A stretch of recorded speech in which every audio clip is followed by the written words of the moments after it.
So tonight we're going to talk about the college planning process, and we'll just move right into it right now. Just to give you a little bit of an update about me, I've been working as a guidance counselor since 1993. I know that makes me seem really old. I've been here since 2005. So I've seen a lot of different types of students, and I've been fortunate to help a lot of kids along their pathways towards different types of futures, and it's been wonderful. I also have 2 adult children now, so I've also experienced it personally. And they're very different and very different paths. And what I really do like to say is it's a wonderful opportunity for you to go through this journey with your child. It's actually awesome. It's a time in their life where they're trying to discover themselves, make decisions, and explore. And it's just a good bonding experience if you can do this with them. So it's not an end in any means. I like to say that too, because as they go along this path, there's a lot of changes and dips and curves and everything else that they go through. I think the statistics that are, a lot of the research is stating how back in the day when we would graduate from high school, we would go to college, we would go to a career, we would possibly get married, and we'd move on. Nowadays, students are starting that life journey much later, like marriages, I think, are, they stated somewhere between the ages of 26 and 28, so kids have a lot more time and they're taking that time. They're doing a lot more exploring and they're doing a lot more changing in and out of different careers as well. And that's good and bad. It has pros and cons to it. Okay, so I want to talk a little bit about the junior curriculum. So what we try to get all the juniors to do, and we're doing this through advisory, but also independently on their own, and also individually in our classroom, in our offices with their counselor. So I'm sure you've heard about Naviance.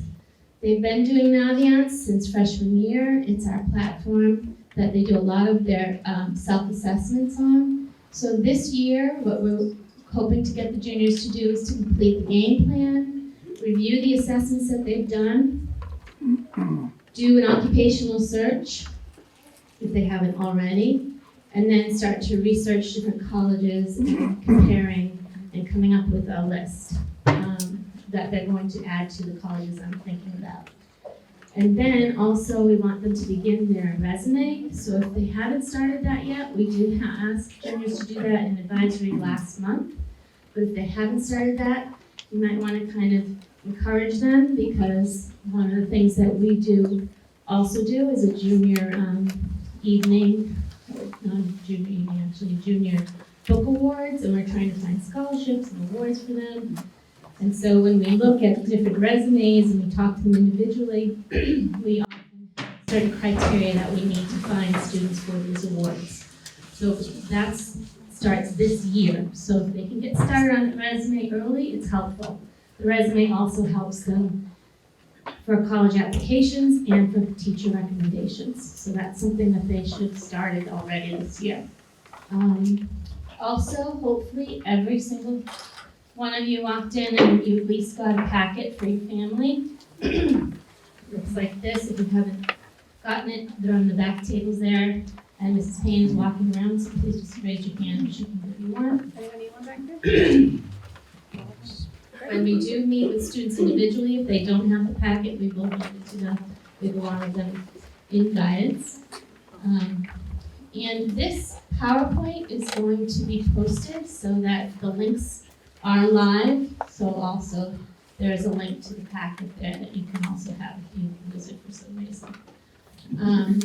The other things we'll talk to them about is determining the standardized testing plan, visiting colleges and beginning to demonstrate their interest out there, and attending their individual meeting.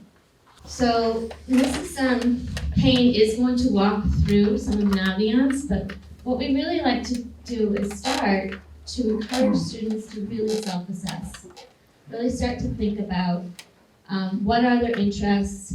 What are their intelligences? And these are assessments that they can do underneath the self-discovery tab if they haven't done them already.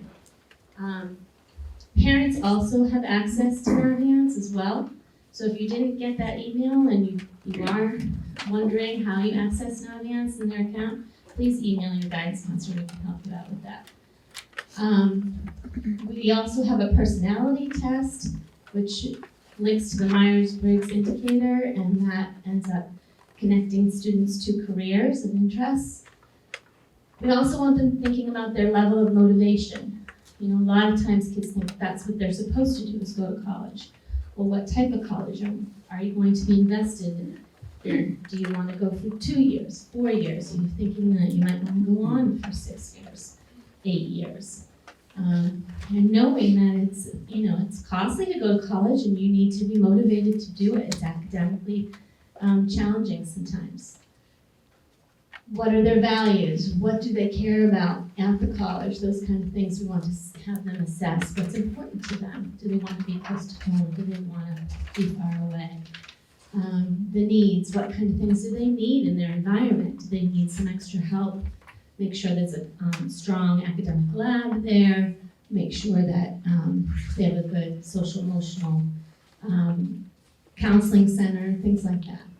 And then desires, what do they want? A lot of people out there are talking a lot about how 20-somethings are starting to think of their careers more in the terms of what do I desire? Do I want to be in the city? Do I want to be working virtually and so I'm home? Rather than choosing a career because it's going to be something that they're just focusing on the career itself, they're also thinking about their lifestyle.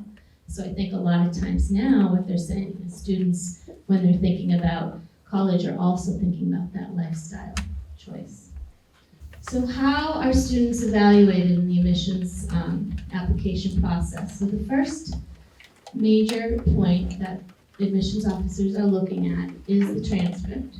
So in the individual meeting with your child, guidance counselor will be handing them a copy of their transcript. In that transcript, you'll see all the courses they've taken, all the grades. College admissions counselors look to see if there's some growth in rigor, growth in how they've done on their grades. They're looking at the percentile rank. They're looking at the GPA. We provide a weighted GPA, a numerical one out of 100. And then they're looking also to see if students are challenging themselves by maybe maximizing requirements, like exceeding the minimum that we require during graduation, and maybe taking that 4th year of science or that 4th year of history, okay? When we only require 3. That's the first thing they're looking at. The second thing that they like to look at is the resume. They want to see how well-rounded a student is, how dedicated they are, if there's some leadership in there, if there's some honors, if they're giving back to their community, if they're engaged, if they're involved in different things. So they're looking at that resume. They're also looking at the essay, and we do have a link to the common application prompts. So that essay, they're going to look for it to see the uniqueness in the student. They really want to try and humanize this application. I'll talk a little bit more about that later.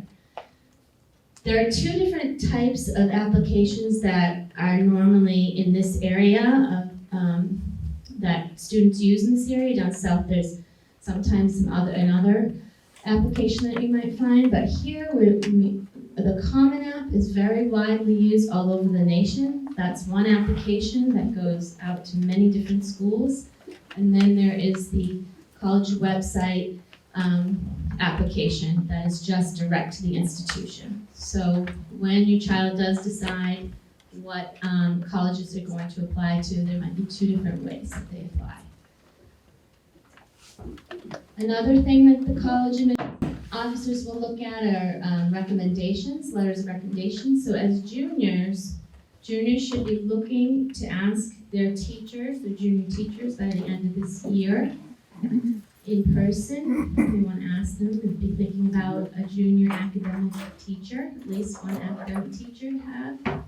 And then next year, you would consider, we'll show them how to put it through Naviance and request it that way. Okay, but you want to have at least 1 to 2 teachers, generally 1 in the field of interest. So if you're thinking of going into nursing, you might want a science teacher. If you're thinking of going into, if you're in CTE and you're thinking of going into your CTE field, you might want that CTE teacher to write you one. You can also choose a coach, an employer. You could also may need a guidance counselor letter recommendation. You don't always need a guidance counselor recommendation, but more often than not, we write them. So that's another possibility. Demonstrated interest is another big term that you'll hear.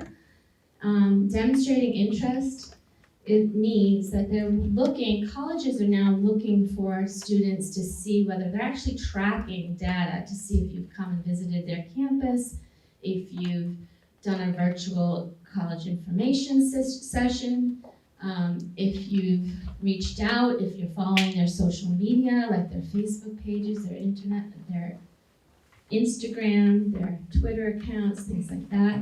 So it is important for students to start doing that if they are interested in college. Then the other thing, the possible things are possibly an audition if you're thinking of performing arts, or a portfolio for like a studio art, or maybe even an interview. And then the last thing is the standardized tests, ACT, SAT, if applicable.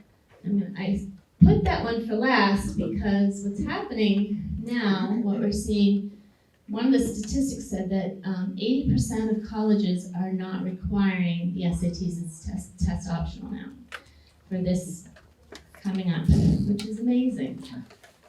But we do encourage you to take at least one SAT or ACT, because sometimes if you do really well, that could help your college admissions if you use it, if you are able to use it. So there's test optional, meaning that it's an option for you to use it or not.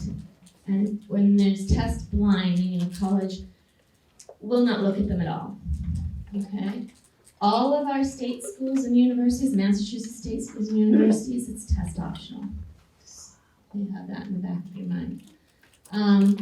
We do have links to the differences between the two tests. The websites are up there. You have to register online to take the test. We do encourage our juniors to take it either in March, April, or May or June, one of those tests. And in the packet, the test dates and registration information is all in there in the packet for them. There's some terms that I want to go over. So super scoring, if you haven't heard that term yet, you can super score. So let's say you take a March test and you do really well in the math there, but you don't do so well in the English section, but then you take it again in June and you do really well in the English section there. So what the college will do is they'll take both scores, they'll combine that for an overall total that is a super score. Then there's something called score choice. Score choice is when you decide which scores you want to send to the college, and you go on the college board and you send your scores to those specific colleges that you're going to send them to, or you don't send them, okay? It's all up to you. And then there are some schools that require you to send all school scores. Usually those are our more competitive schools, like the Ivy League colleges like Harvard and Brown. They want to see all your scores, okay? There are some test prep sites, like both the SAT and ACT have test prep on it, so we do encourage students to do some of that practice. There's the captest.com, there's khanacademy.org. Again, these links are live, and we will post this, so you can click right on it. Bridgewater State is actually doing a test prep program. in the month of May. So if you're interested in that, you could click on that link and register for that. So the college decision process, colleges factors to consider. So one of the things that we do try and promote is Naviance because it has a great tool to research different colleges, and Mrs. Payne's going to show you that in a minute. There's a few other different websites that we find are also useful that students use that are up there. We also, like I said, we really encourage you to do college fairs and virtual visits and campus visits. There is a form in the back of the packet. All juniors get 3 excused absences to go to a college to visit and tour their campus if you bring back the form signed by the admissions office. So that just gives them that opportunity to do that. 3 in their junior year and then 3 in their senior year. Okay. Factors to consider: the size and the location. Obviously, some students might want a small school, others a big school, far away, close by. The diversity of students might be important to that student, the culture and the feel, the academic fit, whether or not it's a competitive school or whether it's not rigorous enough. Those are things to consider. Campus life, athletics, activities that are important to you, the major and the degrees. What are the options there? Are there alternative options if the major that I'm thinking about doesn't end up being my major? What would my second major be? Is there good opportunities there for that? Financial aid and scholarship opportunities the college provides. And then the academic programs, like is there an honors college? Is there study abroad opportunities? Internships, academic support centers, things like that. We do also in the packet have a list of different tips of questions for students to ask while they're on the tour or to look at and to find at the college when they are there to notice. I'm going to, when the panel gets here, I'm going to let them talk about the different trends in college admissions, but like I said, one of the trends is that a lot more students are not using their SAT or ACT scores anymore, which is actually causing students to apply to many more schools, which is actually causing schools like some of the more competitive schools to get a lot more applicants. And then in return, it can become more challenging to be accepted. So the acceptance rates have dropped on some of those more challenging schools. So that's one of the trends that we're seeing. Another trend that we are seeing is that students are tending to be really, the admissions offices are really trying to look at the human side of the student. They really want to see their uniqueness. So students are having to do more demonstrated interest, more outreach, more involved essays, more involved experiences in their extracurriculars. And so the application itself is becoming more important because they're not necessarily focused on the hard data scores as much anymore. Okay, so to decide what college might be the best fit for you, we encourage you to think about it as in these 4 areas: academic, financial, your goals, would they be met, and then the culture of the school. So you can look at your hard data, the GPA and your percentile rank, and look at maybe the rigor of your courses to see. A lot of schools will give you their average GPA, and that information is on Naviance. So probable schools, we'd like to have a couple of probable schools, meaning they're safe, your admissions criteria does meet their admissions criteria, your academic credentials, and it's an affordable school.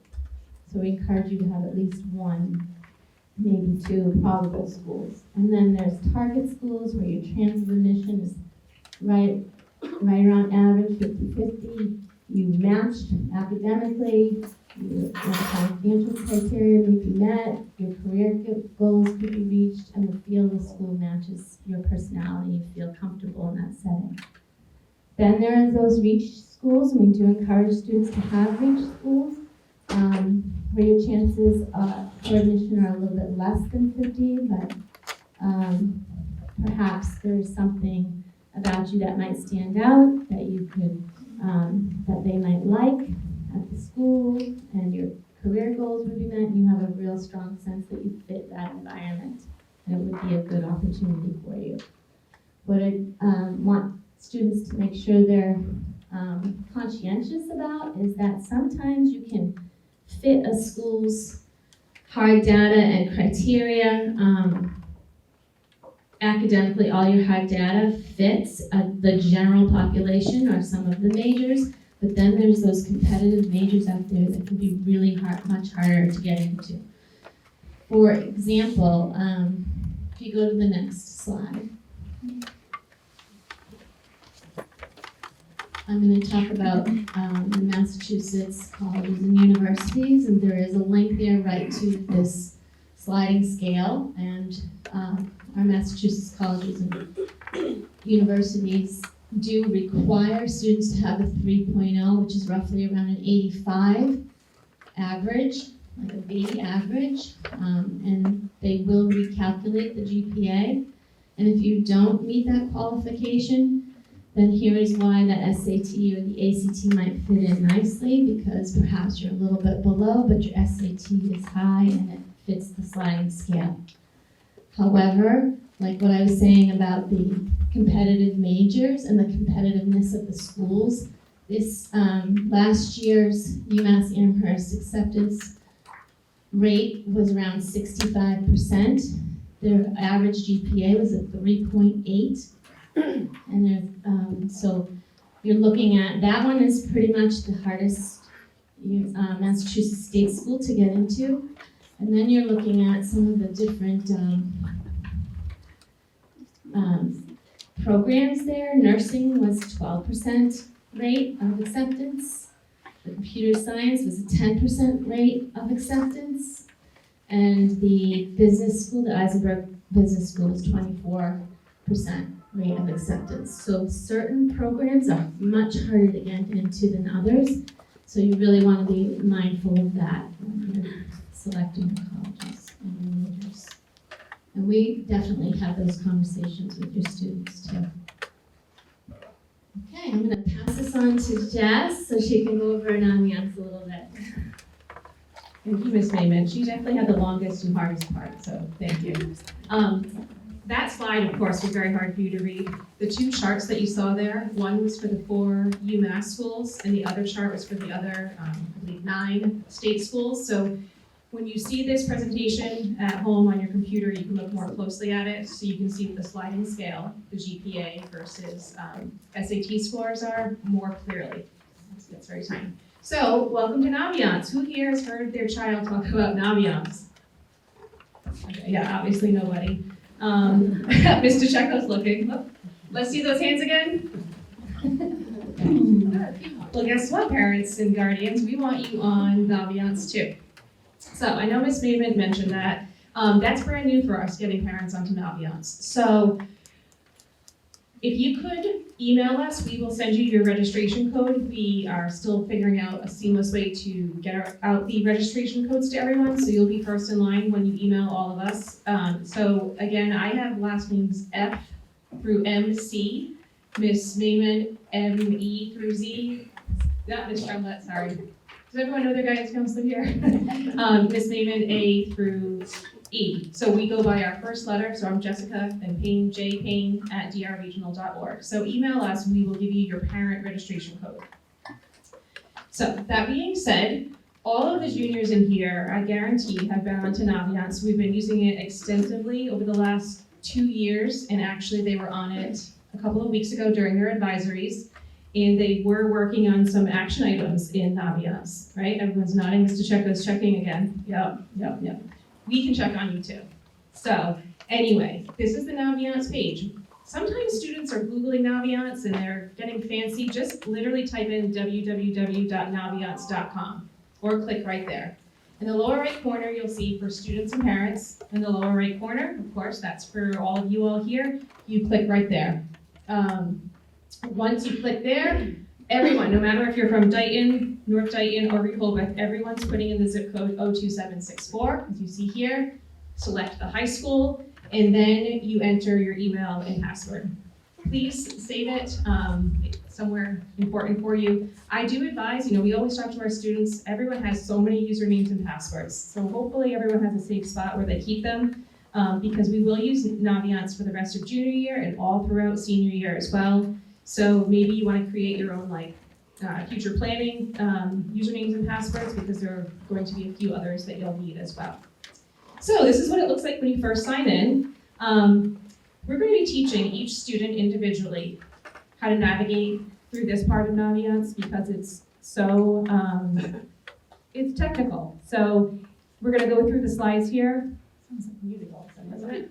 Keeps going in and out.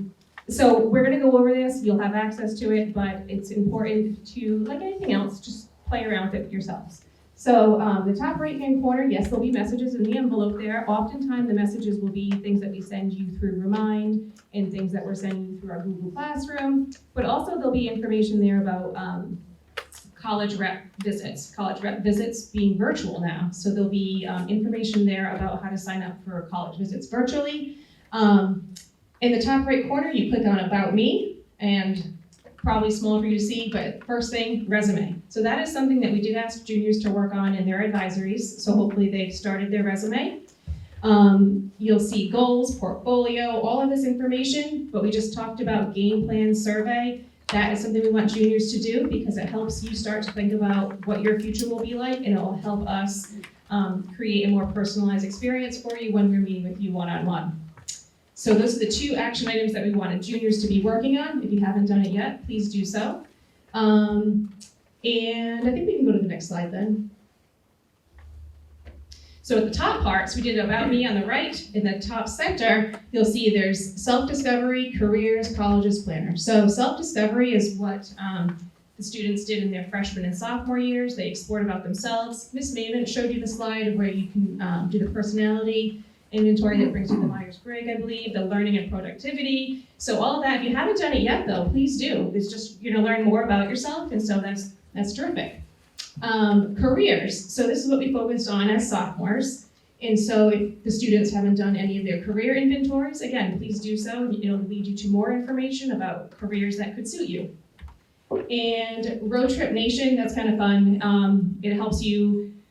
It's just little videos of showing you different types of careers that you might not have thought of originally when you're searching. Okay.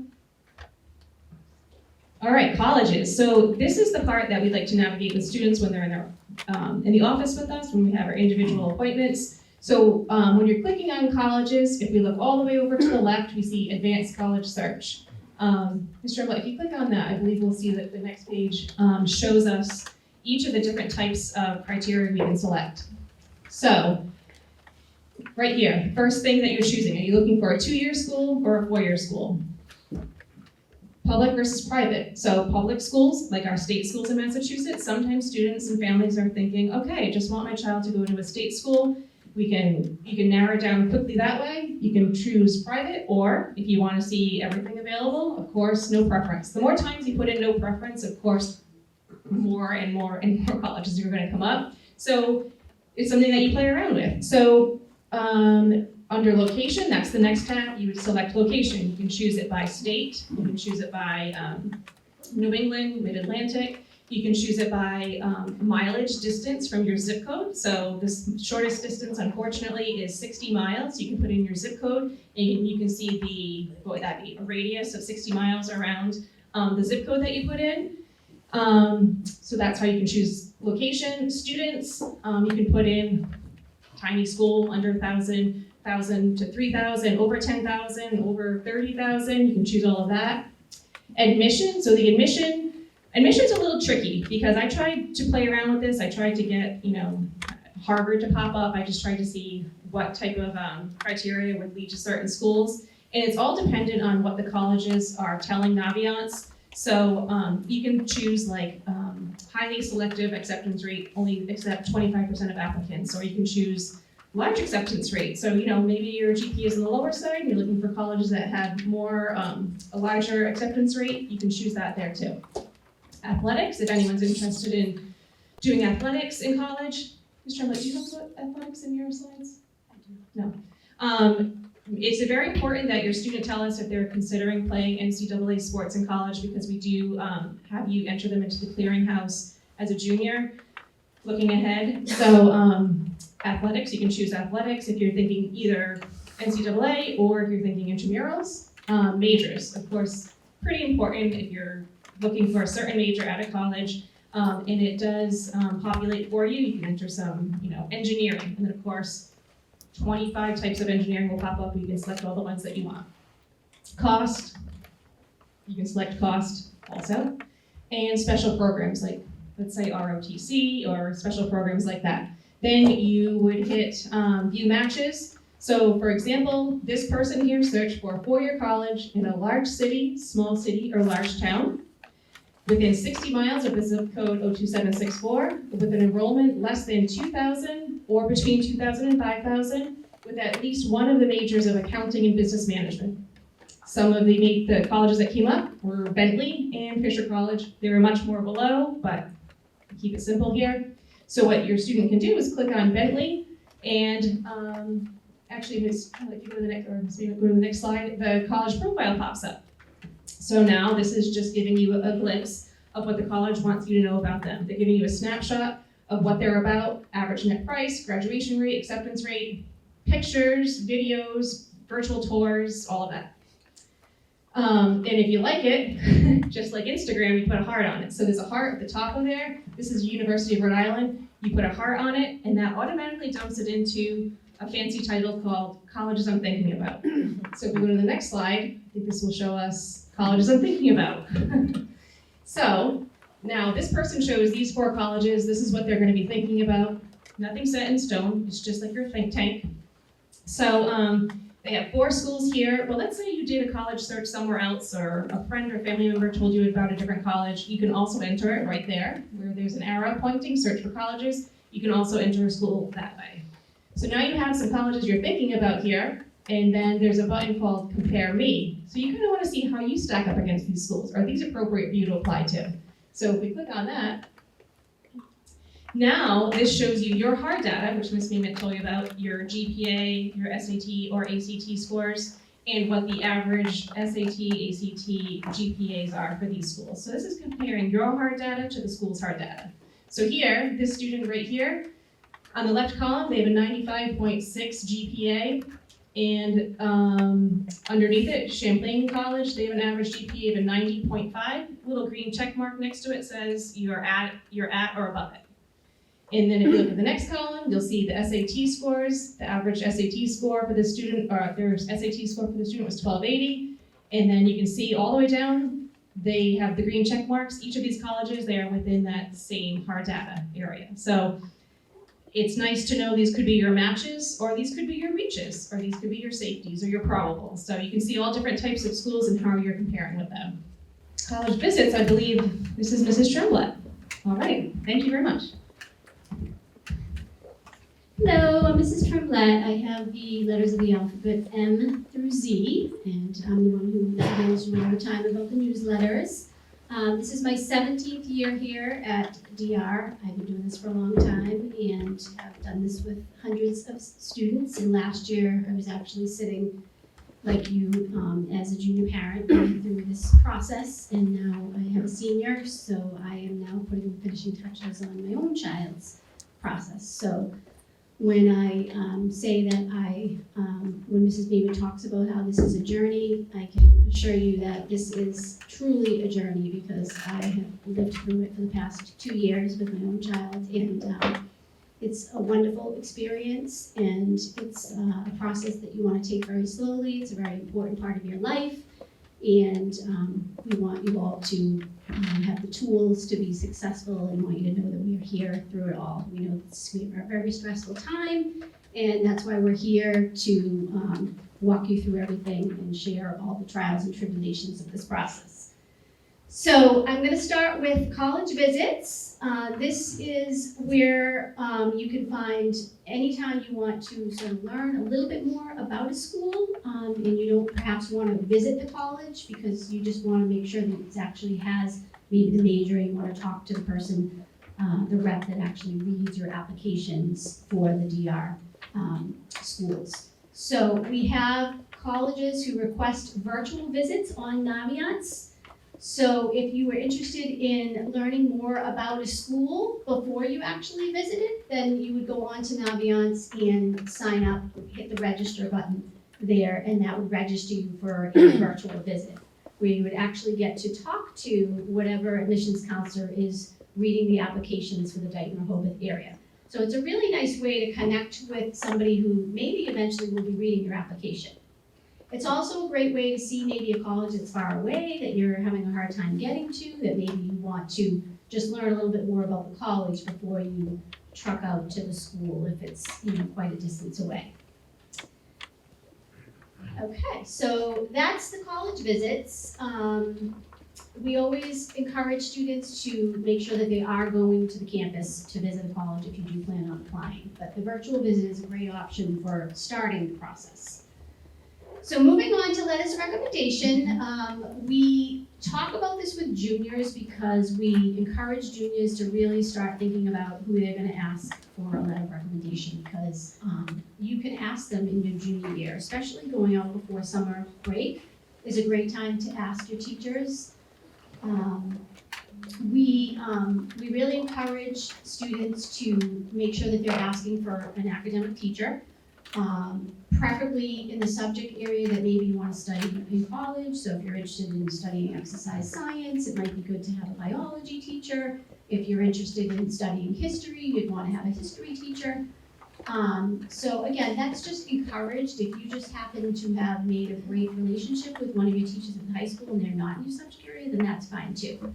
You want to have somebody that's going to be able to write something thorough about you and be candid about you, somebody that knows you well. Okay. Most colleges want at least one letter of recommendation. Okay. Some will ask for two. Some will ask for a guidance counselor recommendation. So it's good to start thinking about who you're going to ask, so that way when you go out on summer break, you can even think about asking them, or you could ask them over the summer or right when you get back in September. So we do really encourage the students to ask the teacher in person instead of just sending them an email.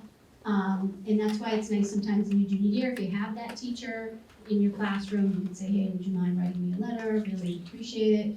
And then you can follow it up with a request through Naviance.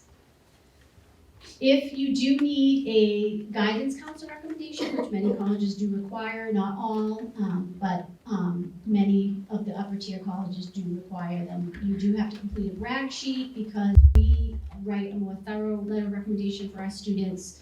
We don't just write about, because we don't have you in a class, we talk about your transcript. Hopefully you've gotten to know your counselor. It's a great thing to do if you haven't gotten to know your counselor this year, to come meet with us during your junior meeting so we can learn more about you, because it helps when we're writing our letter so that we can talk about maybe there's something in your life that happened over the 4 years. We have intricate details about our students that maybe your teachers don't know about you. Maybe you had a death in the family. Maybe you struggled with a learning disability. Maybe you had some mental health issues during high school that really impacted your ability to be successful in school. Those are all things that we would touch upon in a letter if you wanted us to. So that helps when you complete the brag sheet, which is done under the surveys in Naviance. We also want you to have your resume done. That was one of the advisory tasks for all of the junior advisories this year, because we're getting ready to nominate students for book awards. And it's really helpful to be able to go through and see for scholarships, for awards, for nominations for a variety of things, and also when we're writing a letter of recommendation as well, to have your resume done. So we really cannot stress enough how important it is to get that resume done. If it's not done already, to get it done by the end of your junior year. Okay? So, now we have to talk about paying for college, which is always the most depressing part of this process. Is that a good word? So we don't talk a lot about financial aid as a junior, but we will talk about it more as a senior. But just some things for you to think about when you're looking at colleges and thinking about your budget and colleges that you can afford. Some of the things we just want you to be aware of is there is that mass transfer program, which is called A2B. It's Associates to Bachelors. So if you wanted to cut your costs, you can always start out at a community college and transfer to a 4-year college. And there's all kinds of perks with that with regards to different breaks on the tuition and different things like that. So it's certainly a much more cost-effective way to get a bachelor's degree. If you were interested in that, you could click on that link. The New England tuition break is a reduction of state tuition. So say you wanted to go to a Rhode Island college, state college like URI, but you wanted to pay in-state tuition, they don't allow that unless it's a certain program that Massachusetts doesn't offer. So there's different criteria for that particular tuition break that you can find on the link. And then MIFA, if you haven't already, it's a great organization to get yourself acclimated with because they are a nonprofit organization. They specialize in college financing, the process, financial aid. They have webinar events, blogs, podcasts. That's what their specialty is. Us guidance counselors, we specialize in college application process, but we don't always have every fine detail about financial aid. So we always encourage families to familiarize themselves with MIFA because they are the ones that specialize in that.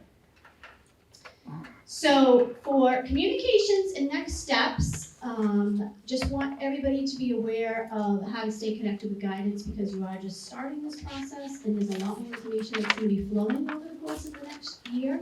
And it's just important for everybody to know where to get information at your fingertips.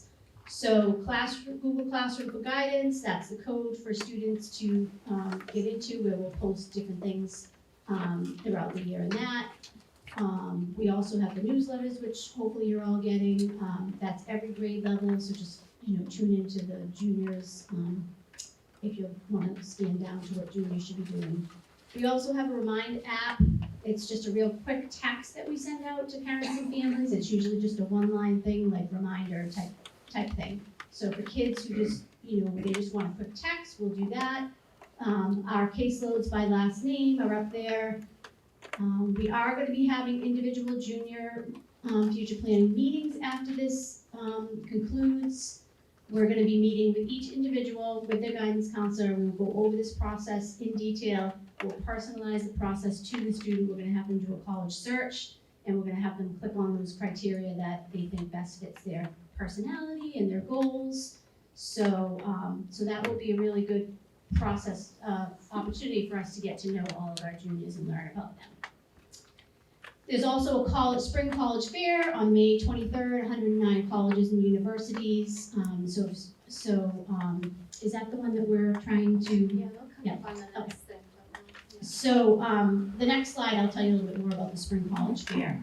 We're trying to get to take the kids out on a field trip to go, so that's on the next slide. But I just want to touch upon the college boot camp at DR. Last year we held our first college boot camp because we felt like it was a good opportunity during the summer for kids to really get the nuts and bolts down of their college stuff, so that when they came in September, they could just get get off the ground running with their college application process. So we get them on the Common App, we get them to write their college essays, we get all their colleges into the Common App. So there's just a lot of administrative tasks that need to be done, and the summer we found was just a really good time to get kids to focus on doing this. So if you wanted to do the college boot camp, it'll be the last week in August. There'll be more information forthcoming about it. So this is the Spring College Fair, and it's at Bridgewater State on Tuesday, May 23rd, and we're going to hopefully have a field trip where kids can sign up if they want to go, and they get to walk around to the different tables, talk to the admissions reps. Just a great way to see a lot of different colleges in one setting. But if you wanted to go to any of the other ones, there's 5 of them all together, that if you wanted to visit any of them, those are the dates and times, and this will be available in the PowerPoint through the link on as well. So with that being said, we're going to, So there, at the end of the packet, there's a transcript release form. It's the last page of the packet. So just wanted to bring this to your attention because we're with you guys already here tonight. It might just be easier for you to sign that and just leave it with us. So basically what that is stating is that you give us permission to send a transcript on your child's behalf to any college, scholarship that they want to have it sent out to. So no pressure, you don't have to sign it tonight, you can give it to us later, it's just easier tonight if you're already here. Otherwise, they have to turn it into us at some point because they're not going to be allowed to request a transcript in Naviance without your permission. Okay, so we're going to turn this over now. We have been fortunate enough tonight to have 3 admissions reps from 3 different colleges who are going to sit here at a panel and talk a little bit about college admissions, and they're going to open the floor to some questions. We have some questions, but we certainly want you guys to feel free to ask questions as well. And it's always helpful to hear from them because they are at the college doing the admissions and can speak and offer you guys a lot more insight into the college process. So can we have Caitlin Shea from Westfield State come on down? And Emily Picot from Worcester Polytech Institute. And then we have Sarah Thomas-Hauer from Stonehill College.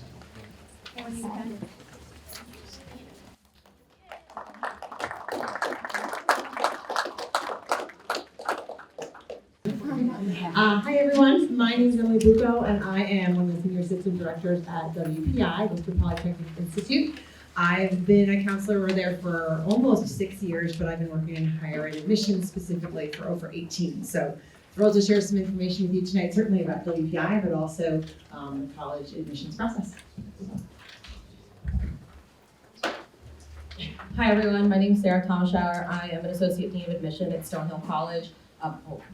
I've been at Stonehill since I stepped on campus as a freshman in 2012, and I've just literally never left. Happy to be here tonight to talk to you about the admissions process. I run Brutally Honest, so I am happy to answer any questions that you might have. It's my favorite part of the job. And yeah, thanks so much for having me. Hi everyone, thanks for taking some time out of your night. My name is Kate Shea. I am the Associate Director of Admission at Westfield State University. I feel old because I just finished my 20th year at Westfield State. So I've been doing this a really long time, can speak to a lot of the pieces specifically regarding public institution admissions in the state system. So I hope you guys have a lot of questions.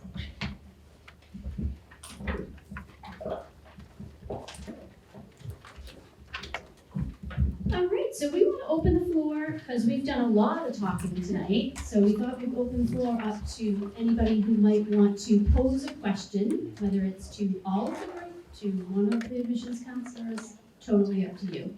So anybody want to raise their hand? And I'm not sure if my microphone will. That's okay, I have a loud voice. Hi, thank you for being here. I had a question regarding SAT versus ACT. What the benefit is taking one versus the other. That's really just my question.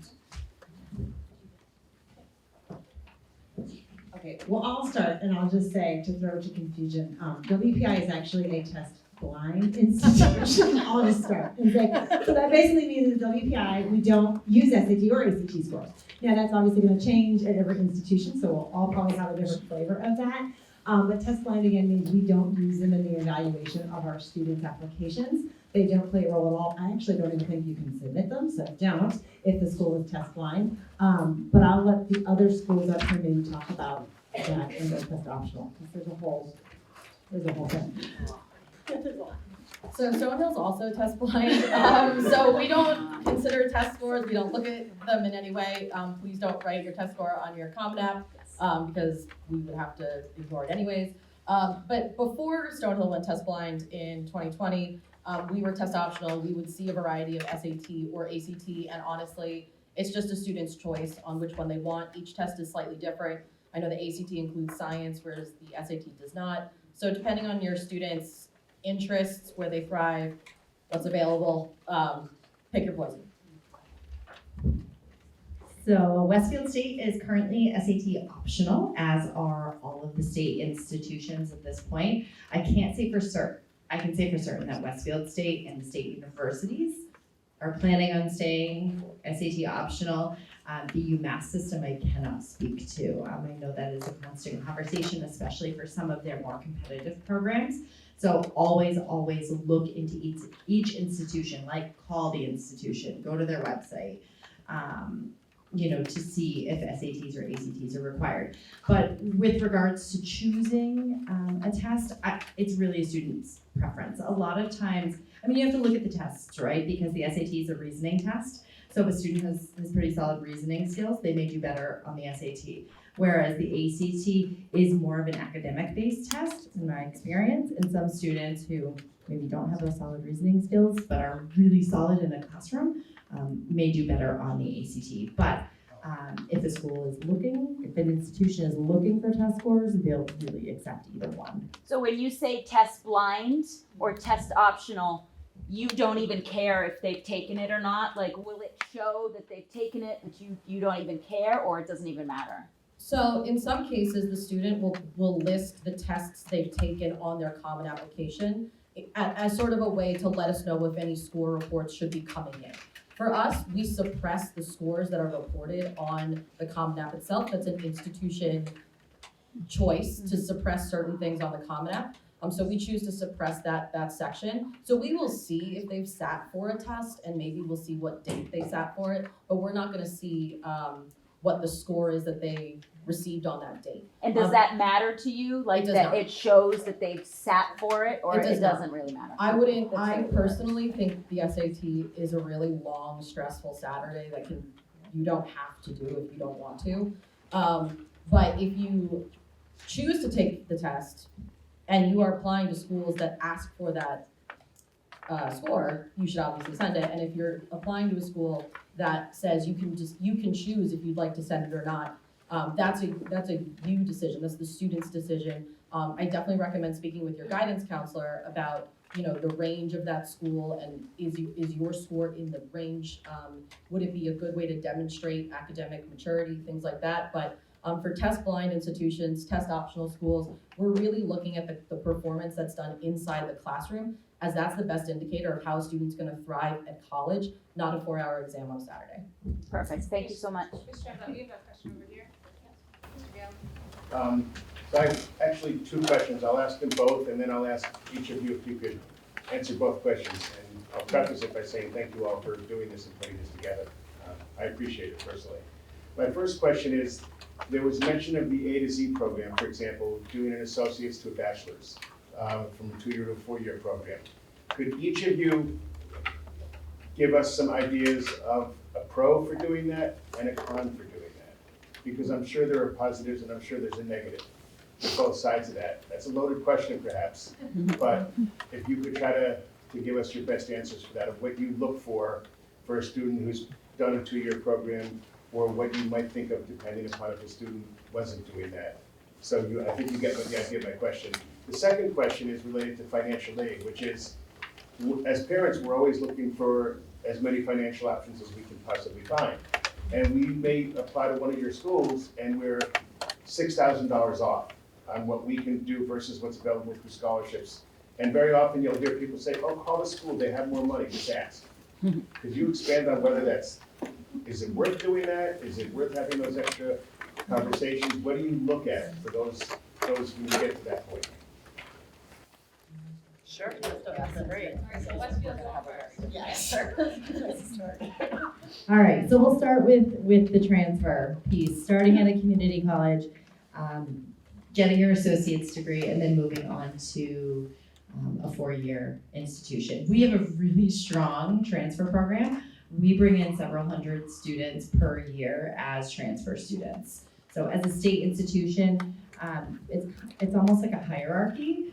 So the UMass system is the largest.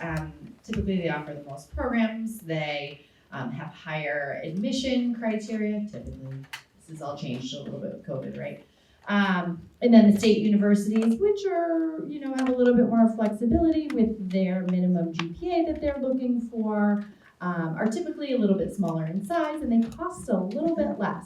And then there's the community colleges, which are designed to provide access for all students who receive a high school diploma.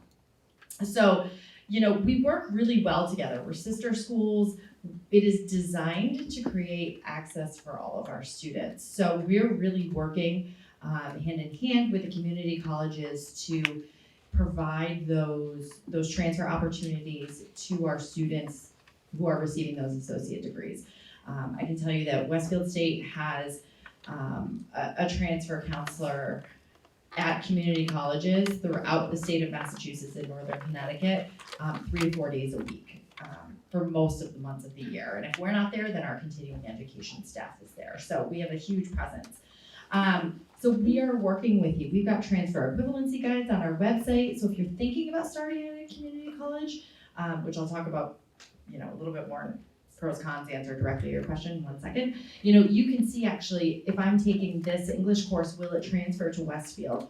And I think most of the state universities have that. So, one of the pros is that we work hand in hand. We're sister schools. We want to make this happen for our students.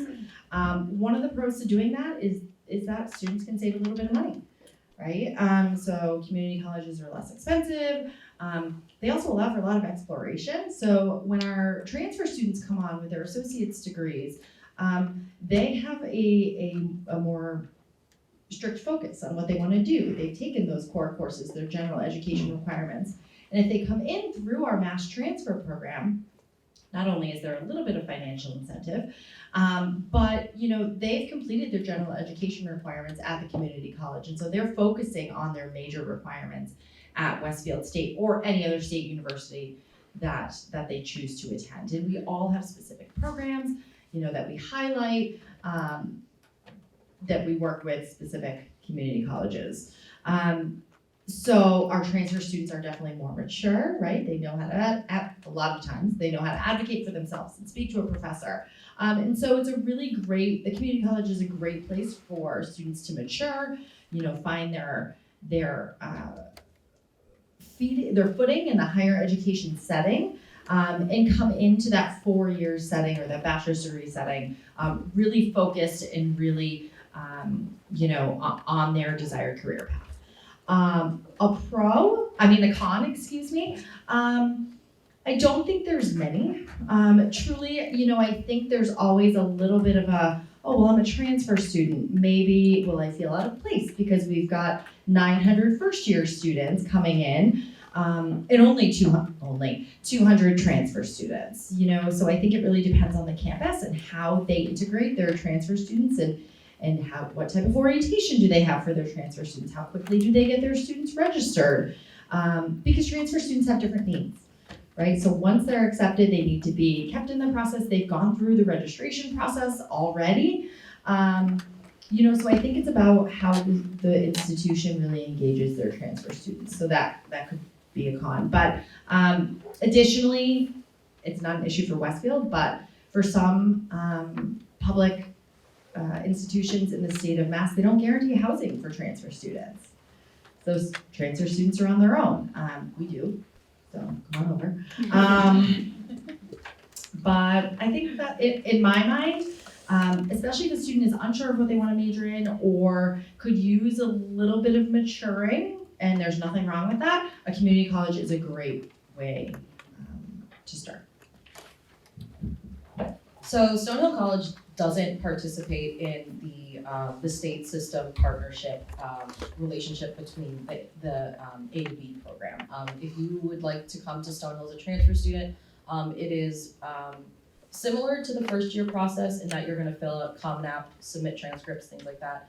But we're going to look at you as we would anyone else, regardless of what college you're coming from as a transfer student. So whether you're coming from Boston University or you're coming from Massasoit, we're gonna review you in the same process.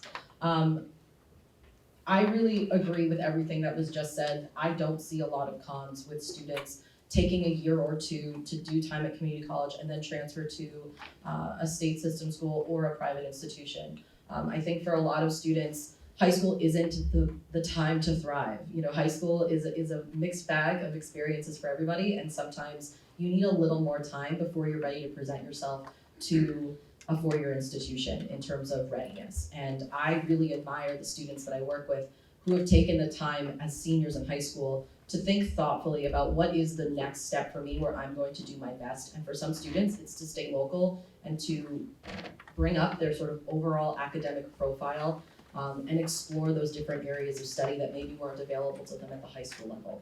It's also a great opportunity to explore different career paths. Community college has much more flexible course offerings in terms of when they're offered and how they're delivered.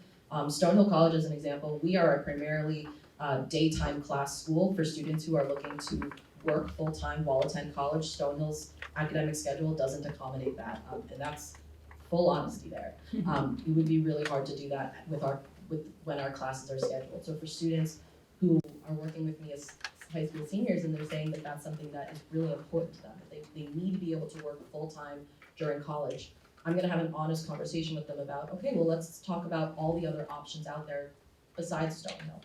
Because what matters to us in admissions is that you end up in the right place for you when it's right for you. And if Stonehill is the right place for you right out of high school, amazing. If Stonehill is the right place for you 2 years later, totally fine. So I'll agree with a lot of what's been said already. I'll just add some specific things that are unique to WPI. So certainly also a private institution, so we're not part of that A to B program either. That said, if you go onto our website, we do have articulation agreements worked out with some of the local community colleges in Mass. We're located in Worcester, so QCC, for example, has a lot of articulation agreements. That doesn't mean we're not transfer friendly. Certainly, as was also said, a lot of private institutions do take transfer students. They try to be as transfer friendly as possible in terms of transferring credit. There is a lot of good information on the website, so definitely feel free to check that out. I know transfer equivalency database was kind of mentioned too. Most colleges have it on their website. If you're like, oh, I'm just gonna take a couple of classes and maybe boost my academic GPA, maybe you just do it for a year and then you go on, or maybe you do it for 2 full years, that's fine. You'll kind of see what that looks like. And so those are resources that are definitely available to students depending on what they're thinking about. So I would absolutely agree, it depends on the student and what they're looking for, but we also take transfer students either after 1 year or after 2 years, and it really can be a great fit once students really decide what it is they want to do. Especially looking at a school like WPI, you really are kind of niched into something in STEM, so that tends to be a great option.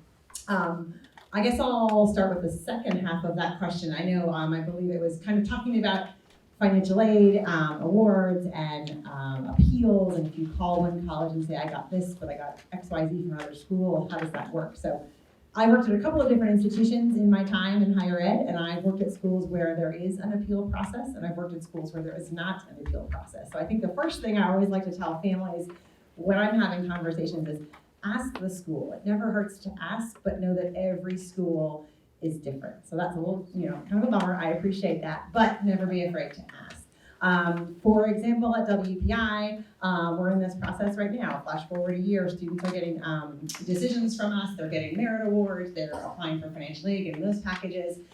We don't have an appeal process, which means we try to award all the merit that we can upfront. We try to make a really great package as soon as the student is admitted. So that's a wonderful thing. I also work at schools where they'll say, yeah, you can send us all of the letters that you've received from other institutions, and we can take a look and see if we can move the needle a little bit. Maybe it's 1K or 3K, and that's going to be enough to help somebody out. So it really does vary from school to school. It never hurts to ask, even if the school says, no, we don't have an appeal process. Okay, at least you know, and you can kind of move on from there. So that's one thing that I know based on the schools that I've worked at, so it never hurts to ask. I don't know if anyone wants to add to that. Stonehill does have an appeal process, but everything she just said is 100% on board with what I would say. Okay, so being a state institution, everything that they said, yes. So we cost a little bit less. put it out there, right? So all state institutions, however, it's all relative, right? So they cost a lot more money, they have a lot more financial aid dollars to hand out. So if you have applied to Stonehill and Westfield and you say, I got $30,000 in aid from Stonehill, but I only got $5,000 from Westfield. Keep in mind, for ease of math, I'm not stating her cost. Stonehill costs $50,000. Westfield costs $25,000. So you have to compare apples to apples, and you can't compare apples to oranges. So please keep that in mind. We get the phone calls all the time. Excuse me. So think about that when you're comparing aid packages and you're comparing state school to private school. So we don't have an official appeal process, but I think every state school, if there's something that cannot be indicated on your FAFSA, if your family has had a huge financial upset, within that year that really impacts your ability to pay, write a letter, tell us, send an email. We will do as much as we can to assist, but keep in mind, our overall costs are lower. So we don't have a ton of money to hand out. So in pure honesty, sometimes there is a gap, that we can't fulfill, but we will do our best. The other piece is students, you are going to college, apply for scholarships, right? I'm sure your school counseling office has a list or database of scholarships, and you can Google it, on your phone. Google it. There's a scholarship for everything. I have 8-year-old twins, and I'm already Googling scholarships and twin discounts for my 8-year-old twins. And then for state institutions, also parents or guardians, if you work for the state of Massachusetts, talk to your HR department, and you may be eligible for tuition waiver, which is not huge, but it's there. Additionally, we also all accept the John and Abigail Adams Scholarship, which is the MCAS scholarship. So if you do receive the John and Abigail Adams Scholarship, again, it's a tuition waiver. It's in the amount of, at Westfield, or the state universities, $970 per year. At the UMass's, it's a little bit higher because their tuition is slightly higher, $1,500, $1,600 a year. You would be eligible for that. You just need to submit the letter. So, you can always give us a call, see if we have any kind of tips for you. We'll help you along the way. All right, moving on. Does anybody else have any other questions?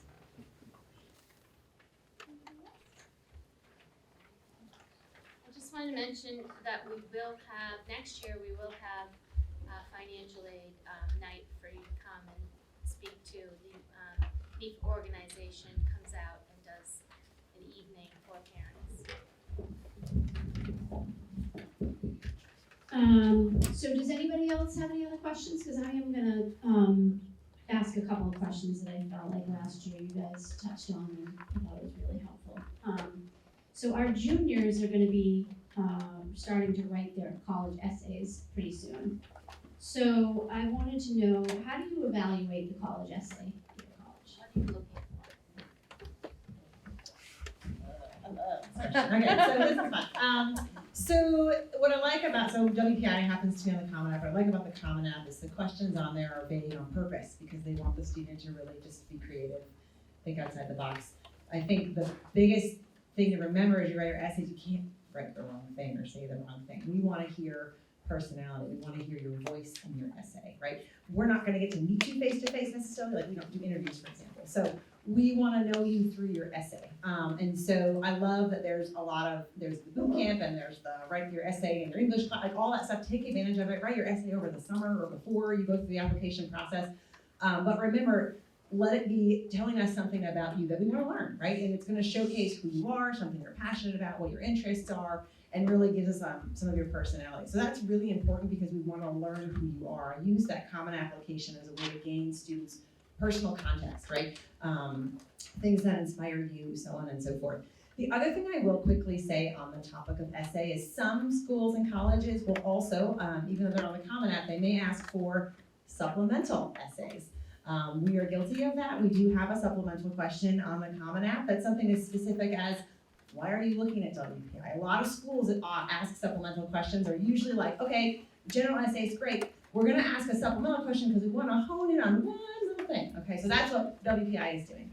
So I also want to encourage students, don't be discouraged by supplemental essays. I know you probably don't want to write multiple essays, but take care to write those thoughtfully as well, because schools again are looking to hear your thoughts on something specific. They want you to say, like, respond to a situation, or how do you feel about this, or why are you interested in that? And they're being specific on purpose because they're just looking for something very specific from you. Again, you can't answer it wrong, we just want to dig a little bit deeper. So be thoughtful with those just like you are with the traditional essay as well. Everything she said is 100% correct. I think if you get an admission counselor on the topic of the essay, buckle up. It's going to be a long ride. We're currently all in the process of reading several hundred of them, so we're really in deep right now with the essay. On the other side of the very positive things that were said about the essay, some things that we don't want to see as you're writing the essay is one giant paragraph. A lot of times when students write this essay, some basic writing skills kind of take a back seat because of the pressure for this essay. Remove that pressure. This is just an opportunity for us to get to know you. We like a good laugh. We like a good, do you like mowing the lawn? How's your drive to school? How do you put your socks on in the morning? Someone wrote an essay about that. I loved it. What's your favorite kind of soda?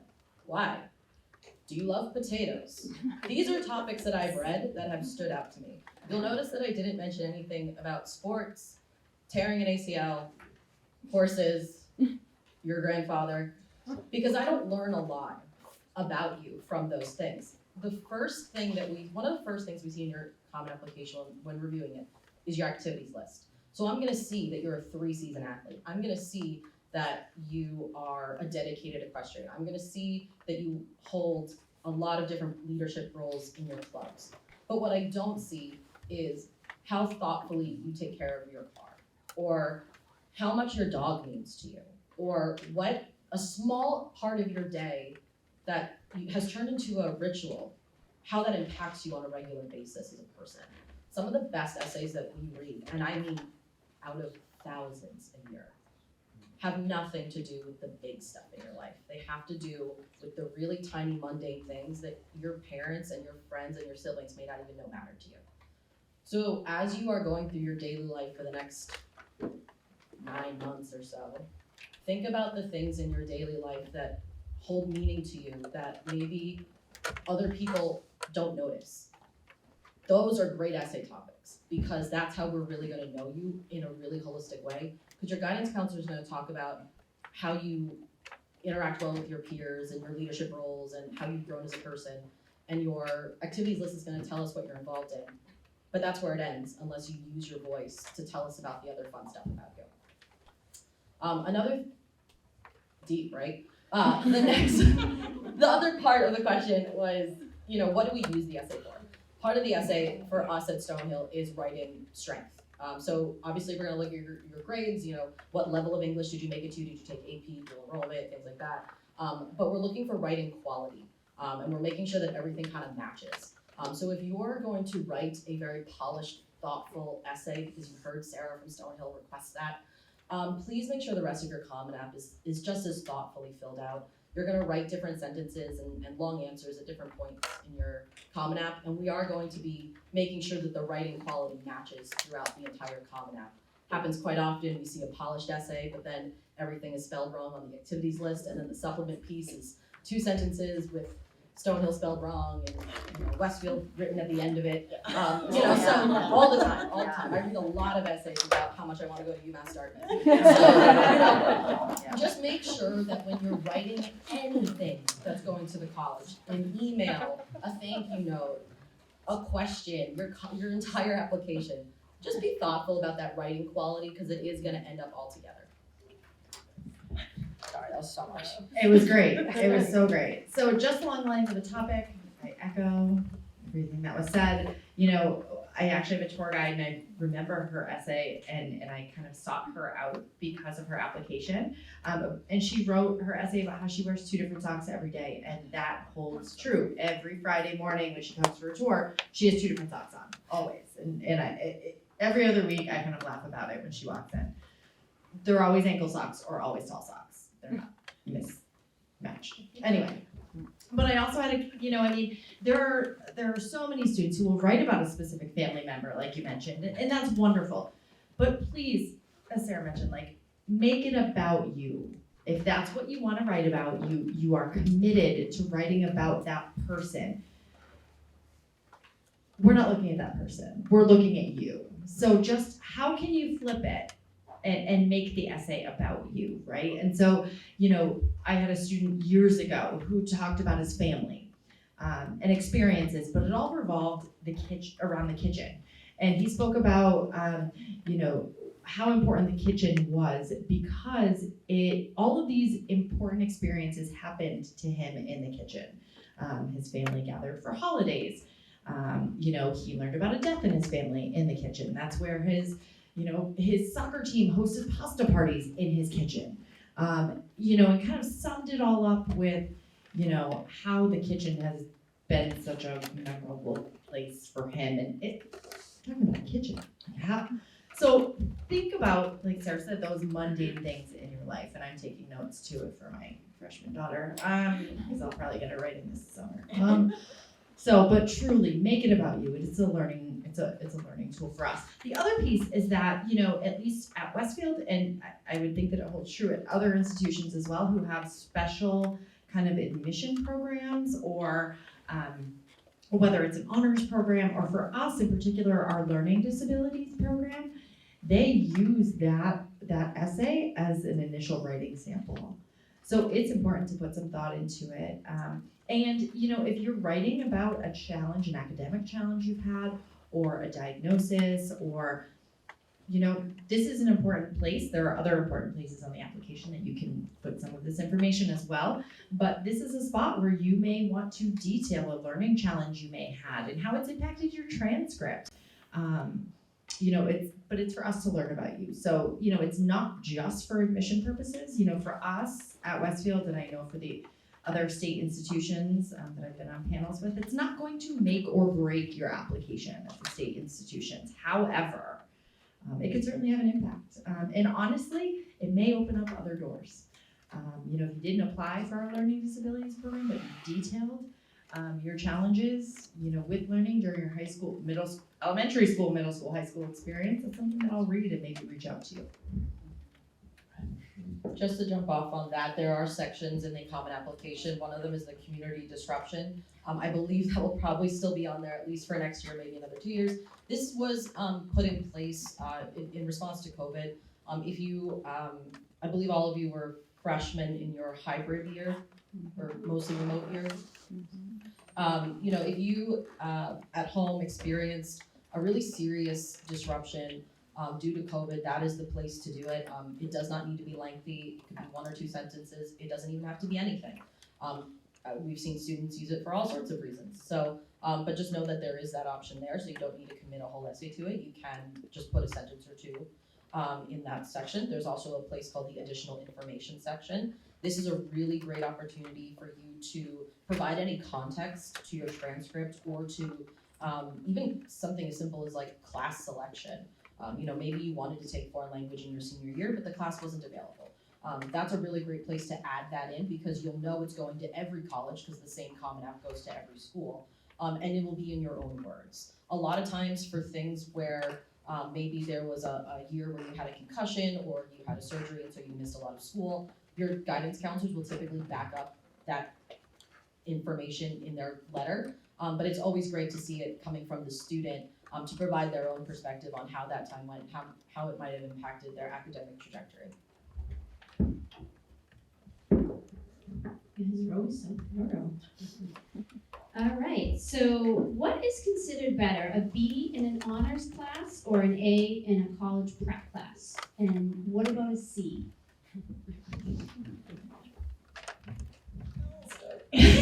Okay.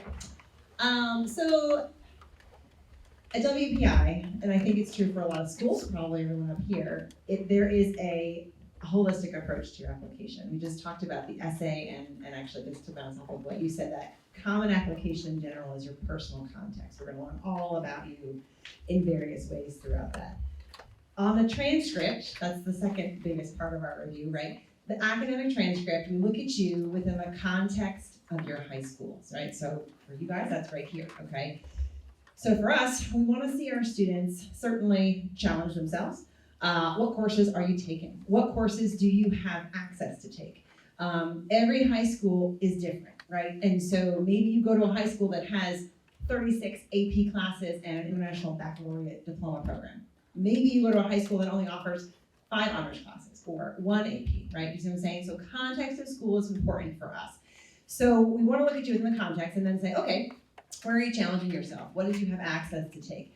We also know, as was just mentioned with COVID, sometimes you couldn't take a class because it wasn't offered or there was a conflict, right? Tell us about that. There's plenty of space in the comments to let us know that. At WPI, we want to make sure at the end of the day that you come to WPI, you're going to be successful. We want to make sure you are ready to jump on into the WPI rigor, right? And so what we're looking for is certainly pushing yourself into some of those honors and maybe AP classes if your school has them. Great. I've seen students bump up in the middle of a year, looking that they wanted more challenge. I've also seen students bump down because they bit off more than they could chew. That's okay, it all tells your story. We want to see you challenge yourself, but set a realistic expectation for you. Don't jump into, 6 AP classes your senior year after not having ever taken 1. Actually, some schools even limit you. They don't let you take more than 3, which is smart. So take into context what you have available at your school and know where your strengths are and where what you want to pursue. At WPI, if you know you love math, great, go for it. Take the AP Calc and go into AB or BC, whatever you want to do, that's great. If math isn't your strength, don't force yourself into AP Calc or BC or anything like that because it doesn't make any sense if it's not going to be successful. So we want to see A's. Of course, we love pointy transcripts, right? These are fine, but we also want to see what types of classes are you challenging yourself in. So are you pushing yourself? And part of the reason why the honors and the AP are great for us to see is because it helps us get a gauge of are you ready for the coursework at WPI, especially some of our classes. We really want to make sure if you can handle this level work, and even if you're in that B range where you're really pushing yourself, okay, that's all right. We want to see that because it kind of helps us gauge what your success might be should you come to a school like WPI. So I don't want to say one over the other. They're both really important. We want you to challenge yourself, but we also want you to be successful, but know that we're balancing both of those within the context of your high school. Okay. That covered it. Yeah.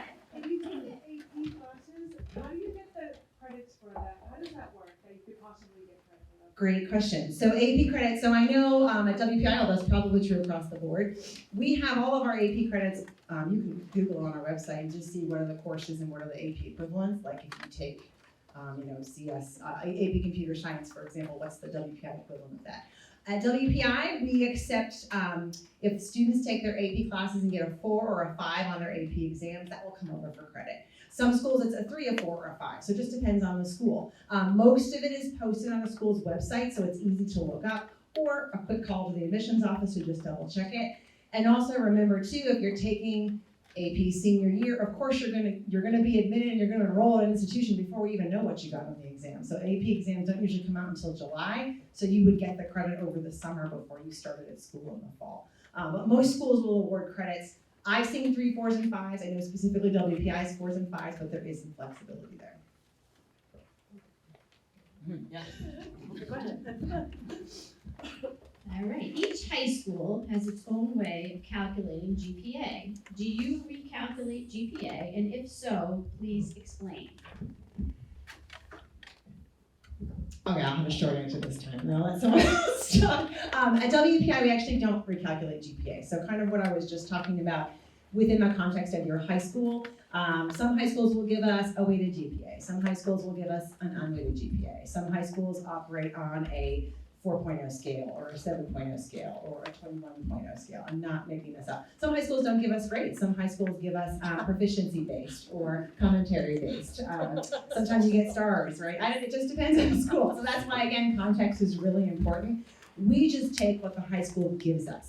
So for students and parents to know, we have a profile that comes right along with the student's transcript. So if we weren't familiar with the school, we can read the profile to understand how the student is being graded within the specific parameters of that high school, because it's different everywhere. You have private high schools, public high schools, charter high schools, voc techs, homeschools, international students, the list goes on and on. So context for us is really important, so we don't recalculate. And unique to WPI, merit scholarship isn't tied to a specific GPA. It's kind of a holistic review on what we learn about you, so there's no concern there. I know that varies from school to school as well.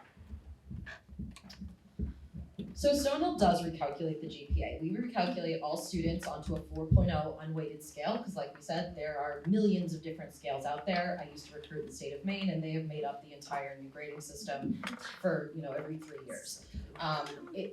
Every school weights and has credit amounts that are different. For some parochial schools, they'll give a full credit for a religion course, others it's half a credit.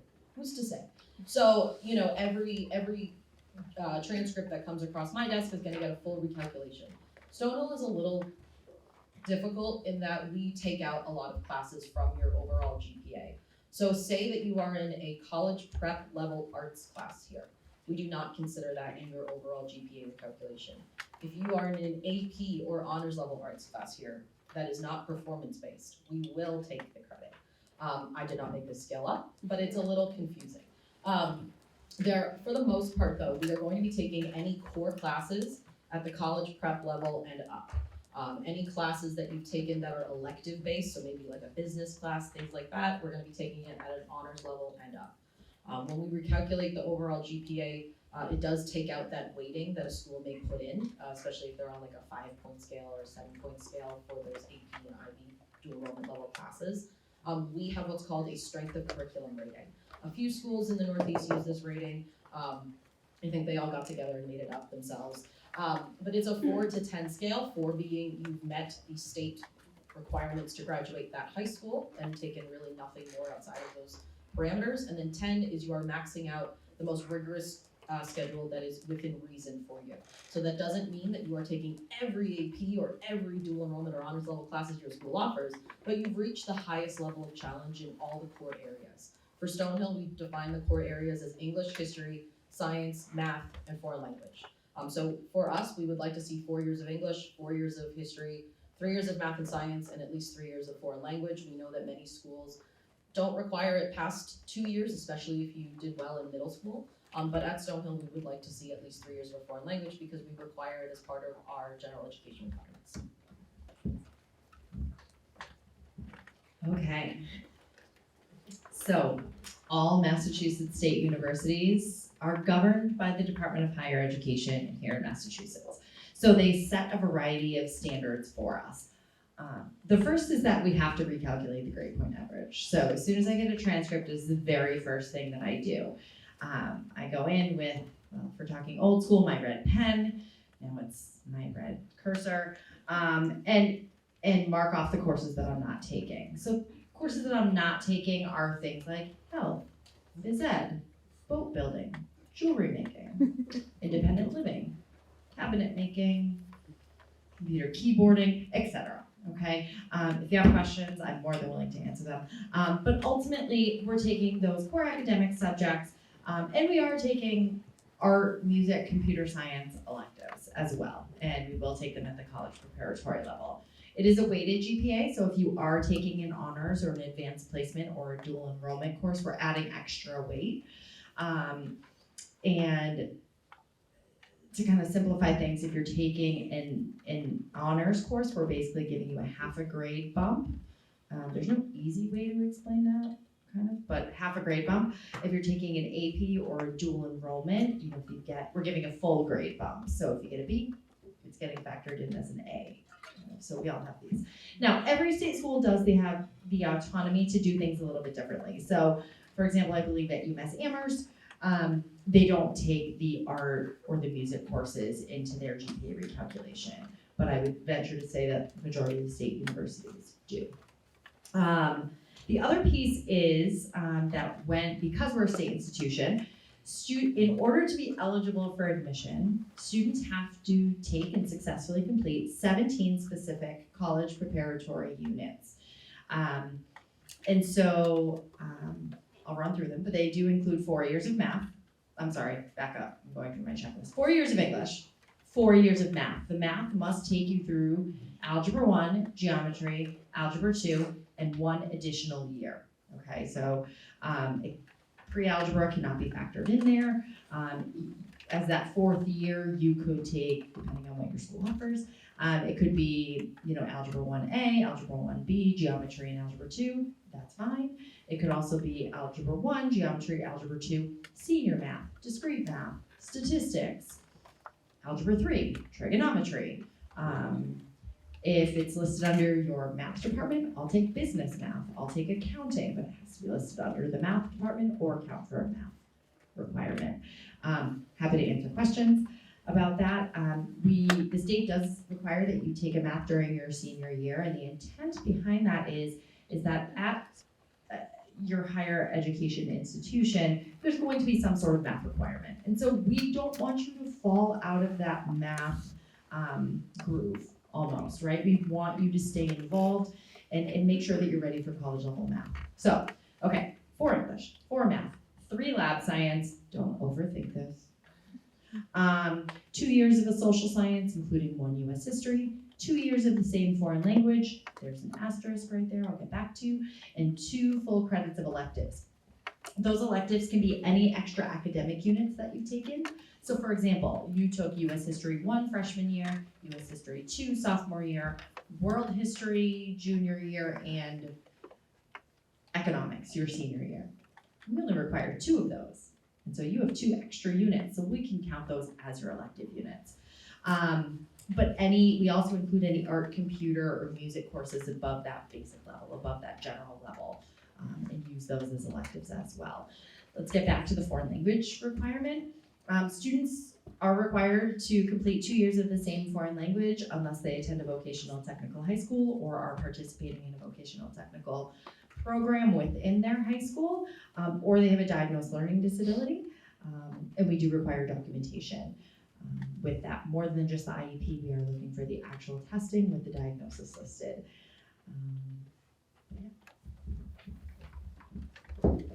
Sorry. There's so much fun stuff to tell you about this process. One thing to keep in mind, since you are all juniors, if you are considering highly selective programs such as nursing or engineering or computer science at some institutions, education at some institutions, if you are looking at those highly specific programs or even a program that is just well known at a large, highly selective institution, you want to think very carefully about your senior year schedule. If you're going to be looking at WPI, I wouldn't recommend dropping math or science your senior year. You're going to want to continue with that next level of math or science. So if you're in pre-calc junior year, you may want to consider taking calculus your senior year because they're going to be expecting that. Same thing for Stonehill. If you're applying to us for our engineering program and you stop math at Algebra 2, you are not sufficiently prepared for our engineering program. So especially with again, I love our nurses. Nursing programs are highly selective.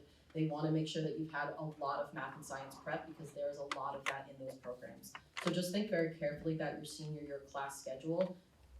Even if you're not 100% sure of what you want to study, if you have a vague sense of an area, whether it's the humanities or within business, think carefully about, is my senior year preparing me for my freshman year of college in that rigorous program? That's great, I'm glad you added that. Okay, so is there an advantage to applying early decision, early action? And what percentage of students are admitted EA or ED? All right, I'll go first, I guess. So at WPI, we offer both early decision and early action. And you're gonna find, once again, the trend here is every school does it differently and every school uses them differently and every school is different. So the good news is you can go onto the websites at any school and find deadlines and when you're gonna hear back from and enrollment data. The biggest thing to remember, I'll just quickly go over ED versus EA. Remember, early decision is a binding agreement. Early action is non-binding. So for example, at WPI, you come to WPI, you fall in love with us academically, socially, you love it, it could be a great fit, financially, you are gonna make this work somehow, some way, you don't care. If you are admitted, you are coming to WPI. Well then great, early decision could be a wonderful option for you. If you are that student who loves WPI, thinks academically there's some great options there, thinks socially could definitely see themselves fitting in there, but financially, you want to shop around. You want to kind of see what all the other schools say and come back with, and then have until that May 1 enrollment deadline to decide what you want to do. Early action being non-binding gives you that flexibility. At WPI, we don't have a preference. We offer both. We also have a regular decision as well. What I tell students is, based on the over 11,000 applications we get every year, our applicants definitely have a preference, and they love early action. We see over 50% of our applicant pool coming in early action around like November 1st. And I think it's popular because it's non-binding. Students want to kind of shop around. They know they're going to get some great decisions back, and they want to see, we're talking earlier about merit appeal or no merit appeal, right? They want to see if they can appeal or what did each school give them, and kind of do their math and go back and visit.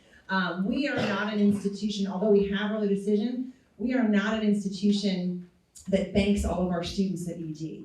I think less than 10% of our students actually come in under the early decision guise. There are more selective institutions that will bank over 50% of their class from early decision. We are not that school, so that's another good thing to educate yourself on as you go throughout that process. Like at WPI, we have all the different options. We don't really have a preference, but we see from the applicants who come in, they have a preference. They really like the early action. They like the flexibility that affords them. They get that decision, just after the 1st of January, and they have all the way until May 1st to make that final decision. And so I really do put that in the hands of students and families to kind of decide together what you want to do. Students will ask me, I really want to apply ED. I think it's an easier way to get in. Ooh, okay, I know and I appreciate you're going to hear things through the grapevine. That makes me very unsettled in my stomach, because early decision is a binding agreement. If you are admitted to WPI or any school early decision, it means that you agree to go to that school. Now, you can get out of an early decision binding agreement if there's a financial concern, but that's not something to rely on, because a school offers that up knowing that the student is entering into an agreement with that school to say, if you admit me, I am coming, okay? So ethically, don't do it if you're not ready to do it. I will also say, as I think this varies from school to school, at WPI, if you apply early decision and you choose to withdraw your application because let's say the financial piece isn't going to work, okay, that's fine. What happens though is you get withdrawn completely. You don't get to roll over into a later non-binding applicant decision. You just get withdrawn completely for that year. And so that's something that I don't think families know. So keep that in mind too as you're looking at early decision versus early action. Some schools might just roll you over into the next, early action, regular decision pool. At WPI, if you withdraw from early decision, you're withdrawing completely your application for that year. So that's another reason, I think, just to educate yourself on the differences. I think she covered early decision perfectly. Stonehills has the same. We have a long list of options. We have early action 1, early action 2, early decision 1, early decision 2, and regular decision. So depending on where you are at with your application timeline, we have a deadline for everyone. Early action is one of my favorite topics because I think that there's a lot of pressure around applying early. I think you covered early decision phenomenally, so I'm gonna let that be that. But early action is exactly what it is. It's early. So it means that you're going to be prepared to submit an application right around Halloween. You should be done with everything by Halloween. You should have visited your schools. You should have filed for financial aid. You should have written your essay, requested your letters, filled out your Common App, done all that good stuff by Halloween, and ready to hit submit that next morning, if not maybe a few days later for the 15th or something like that. Not everybody is going to be on that timeline. I think that applying early can be great for that student who has taken the summer to work on their essay and come to the boot camp and speak with their guidance counselor. They requested their letters, at the end of the junior year, and their teachers know exactly where they're applying, and they feel confident about their performance in 9th through 11th grade, and don't feel like their 12th grade first quarter grades or mid-year grades are going to really impact their academic profile altogether. those are the students who will benefit from applying early because they've put a lot of time in on the earlier side of this search. For families that they want that fall semester to visit schools, to speak with college admissions counselors, to come to college fairs and panels, and they want to have a little bit more time to do their research, or maybe the student needs a little bit more time academically to bring their overall GPA up. That's when deadlines like regular decision or early action 2, which for us is in January, those deadlines might be a better fit. With regular decision in a lot of schools, it's late enough in the cycle in which we will be able to see your first semester senior year grades. For some students, those are going to be vital in readiness, demonstrating readiness for that 4-year institution. We're in the process right now of reading regular decision apps in Stonehill. We'll be finishing up this week. We're emailing guidance counselors for senior year grades if they're not there, because for a lot of these students, the junior year was maybe a little lower than the other years, or maybe freshman year was really rocky and they're on an upward trend. And we need to see how they're doing senior year to ensure that they're gonna be successful at Stonehill. Because in all of our reviews, at the end of the day, what we're looking for is, are you ready for what you will expect at our institution? And we don't wanna set a student up for failure by admitting a student who isn't academically ready.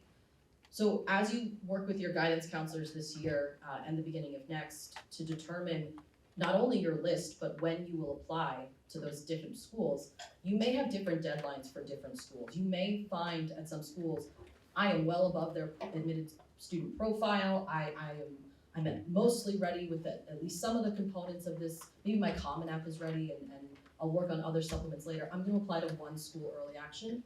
I'm gonna apply another school regular, and then, have some others follow different deadlines. That's totally fine. You don't need to be all in on November 1st. I know I'm an only child. My parents had no idea how to help me. And I was like, early is best. And because I went to a school that heavily pushed early decision. And at the end of the day, I probably would have benefited from delaying some of my applications and being able to show some more academic growth in my senior year and giving me a better shot at some of the schools I applied to. So I think back to high school, me wishing that someone would have maybe not pushed early action this hard. So I'm a big advocate for regular decision, for later deadlines. Early action can be great, but if that's your plan right now, apply early, get decisions in early. But in late September, early October, you find yourself overwhelmed by this process and you don't feel ready, or maybe your grades could use a little more maturing before you submit. Just know that we're all pro whatever you choose. We're not gonna say, oh, well, early is best. It's best for some, but not best for all. They covered a lot, which was awesome, made my job easier.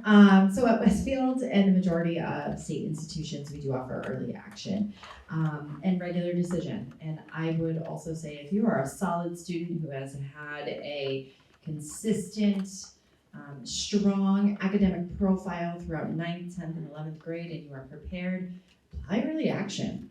Definitely get your stuff in, get that answer.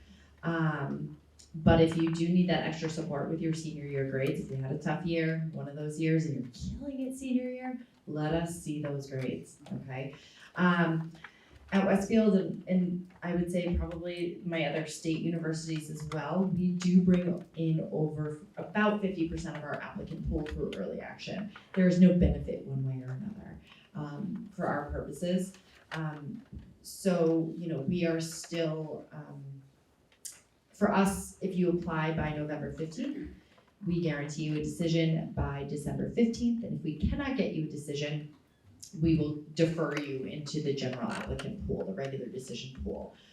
There are very few students who were non-nursing majors who we deferred to the regular decision. With that being said, our nursing program is hugely competitive.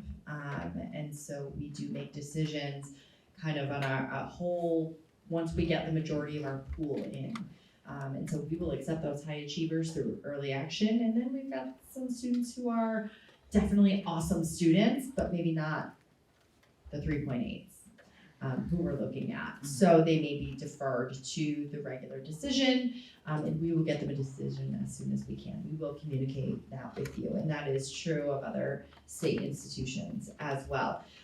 For us, again, I talked about financial aid dollars, and this is more so on the merit side.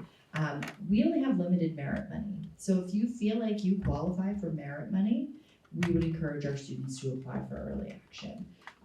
We just finished with our merit scholarships today. I awarded the last 5 that we had today. And it's March 2nd, and our regular decision deadline was technically March 1st. So if you feel like you qualify for merit, I would encourage you to apply sooner rather than later. And also just, we want to work with you, and I would encourage you to work with us as well. So, that Halloween timeframe was mentioned. I love that timeframe. Those students who are academically motivated, they are ready to submit their early action application, will press submit September 1st and expect a decision by September 2nd. That's not how it works. Please remember that we will be visiting your high school, and we visit high schools and college fairs and panels every day for 6, 8, 10 weeks, depending on the school. We're not reading applications at that point. Most of us are not reading applications until, let's say, November 1st-ish. So, bear with us, right? We are still recruiting a senior class. We are recruiting students from your senior class, having those conversations, speaking with guidance counselors. So, give us some time to get back in the office and give your application a thoughtful review. Just because you don't receive a decision within a week, when you applied in September, does not mean anything, right? It's all cyclical, and so,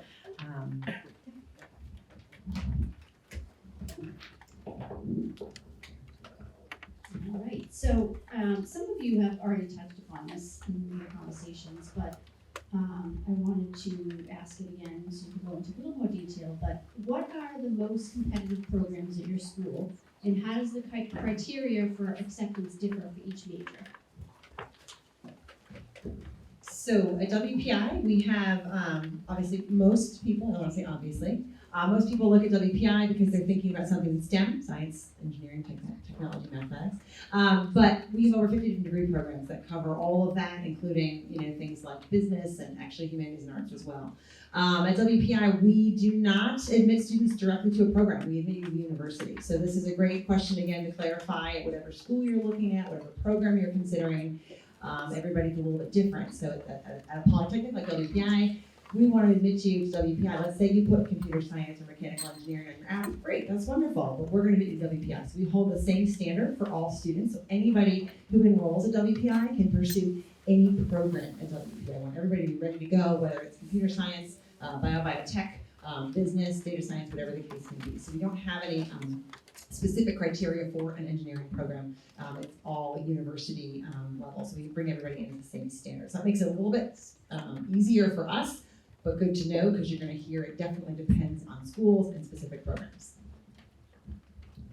Yeah, so Stonehill is the same. We just admit based on a sort of standard readiness for Stonehill in general. Like I mentioned earlier, I graduated from Stonehill, so anecdotally, this is not written anywhere. We are a writing heavy school. Stonehill is just we love the essay, the art of the essay, love it. Can't get away with not doing at least some massive paper at some point in Stonehill. From lived experience. And so we're gonna be looking really carefully at your humanities grades. That being said, we also have a stats requirement. Every student has to take stats. Some classes are major specific, some are just general stats. So again, math, we wanna see that math readiness. So we admit based on just readiness to Stonehill. We do look at the course selection if you have put a major that you're intending to enroll as. So say that you apply to Stonehill as a biology major. We are gonna take an extra look at your math and science just to make sure that you are on the right track with your coursework in high school to be successful in that program. If we see a significant gap, it is not going to be the reason you don't get in, but it might be a reason why we send a message down to our academic services to just let them know, hey, there's a little bit of a readiness gap here. you might wanna bring that up in your advising session if the student was to enroll. So as I mentioned, nursing is our most competitive major. So we receive about 700 applications, and I think we accept about 25 to 30% of those students. And so we're looking, this past year, we were looking for at least a 3.7 GPA with a B plus average in all of the science courses. And students must have met both criteria in order to be considered or admitted into nursing. And we bring in a class of about 60 students. Our other competitive majors, which just have a minimum GPA, they're not nearly as competitive as nursing, would be our education program, our health science program, and our movement science program, which all their minimum GPA hovers around a 2.8.